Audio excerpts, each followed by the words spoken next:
Psalm 52, to the chief musician Maschil, a psalm of David, when Doeg the Edomite came and told Saul, and said unto him, David is come to the house of Ahimelech. Why boastest thou thyself in mischief, O mighty man?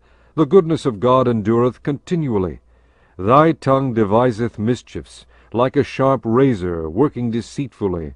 Thou lovest evil more than good, and lying rather than to speak righteousness. Selah. Thou lovest all devouring words, O thou deceitful tongue. God shall likewise destroy thee forever. He shall take thee away, and pluck thee out of thy dwelling place, and root thee out of the land of the living. Selah. The righteous also shall see and fear, and shall laugh at him.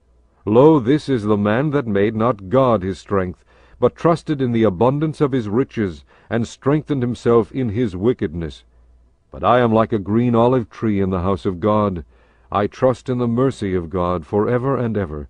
I will praise thee forever, because thou hast done it, and I will wait on thy name, for it is good before thy saints.